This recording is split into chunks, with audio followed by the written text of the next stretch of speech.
Nahum pasal 1 ayat 1 judul Ucapan Ilahi tentang Niniwe. Kitab Penglihatan Nahum orang Elkos.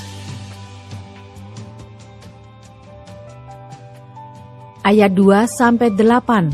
Murka Tuhan. Tuhan itu Allah yang cemburu dan pembalas.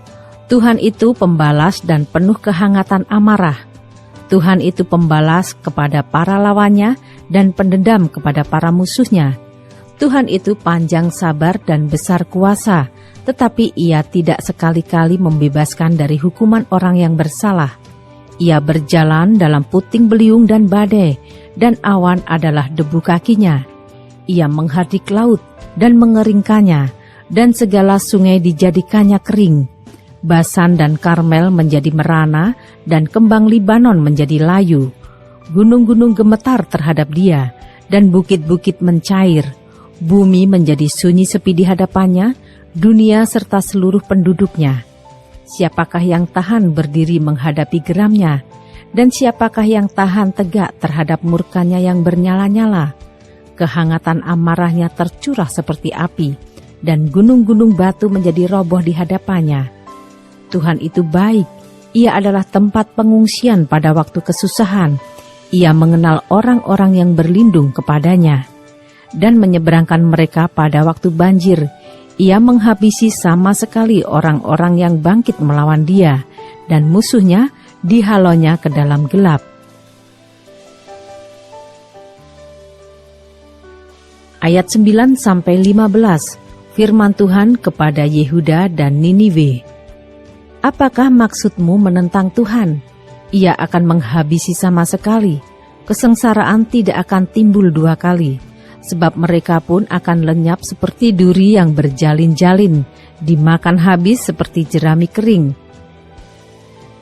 Bukankah daripadamu muncul orang yang merancang kejahatan terhadap Tuhan, orang yang memberi nasihat dursila? Beginilah firman Tuhan. Sekalipun mereka utuh dan begitu banyak jumlahnya, tetapi mereka akan hilang terbabat dan mati binasa. Sekalipun aku telah merendahkan engkau, tetapi aku tidak akan merendahkan engkau lagi. Sekarang aku akan mematahkan gandarnya yang memberati engkau, dan akan memutuskan belenggu-belenggu yang mengikat engkau.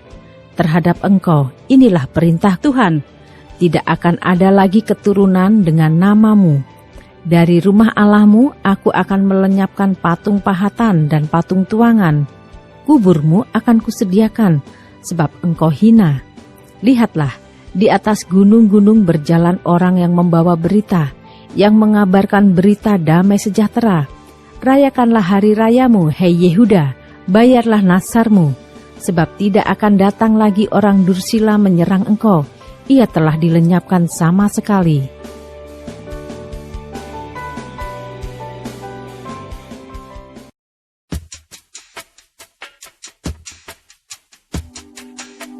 Nahum pasal 2 ayat 1-2. Pembongkar maju terhadap engkau, adakan penjagaan di benteng, mengintailah di jalan, ikatlah pinggangmu teguh-teguh, kumpulkanlah segala kekuatan. Sungguh Tuhan memulihkan kebanggaan Yakub seperti kebanggaan Israel, sebab perusak telah merusakkannya dan telah membinasakan carang-carangnya.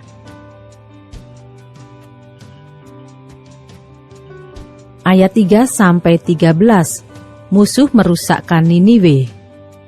Perisai para pahlawannya berwarna merah, prajuritnya berpakaian kirmisi, kereta berkilat-kilat seperti api suluh pada hari ia melengkapinya, dan kuda-kuda penuh gelisah.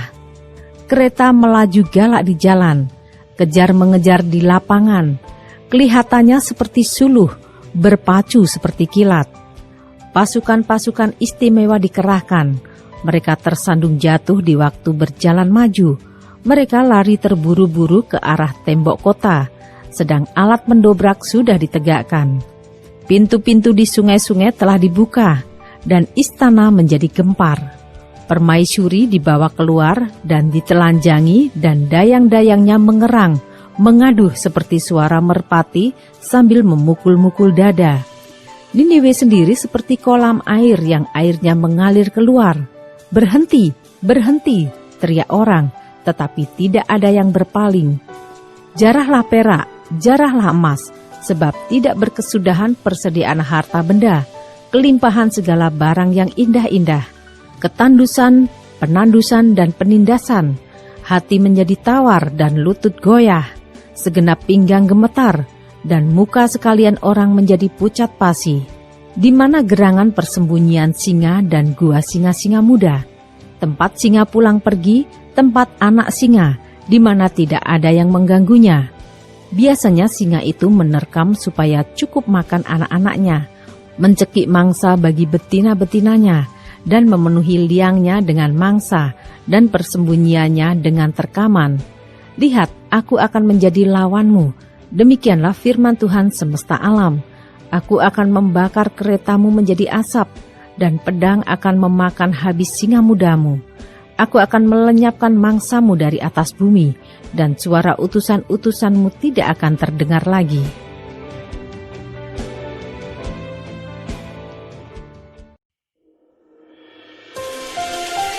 Nahum pasal 3 ayat 1-19, hukuman atas Niniwe.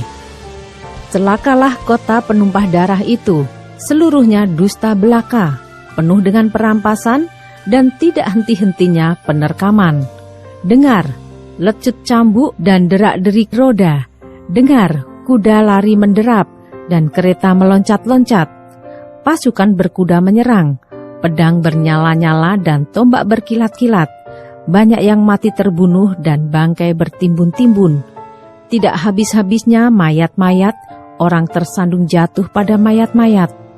Semuanya karena banyaknya persundalan si perempuan sundal, yang cantik parasnya dan ahli dalam sihir, yang memperdayakan bangsa-bangsa dengan persundalannya dan kaum-kaum dengan sihirnya.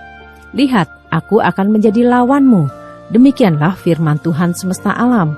Aku akan mengangkat ujung kainmu sampai ke mukamu, dan akan memperlihatkan auratmu kepada bangsa-bangsa, dan kemaluanmu kepada kerajaan-kerajaan.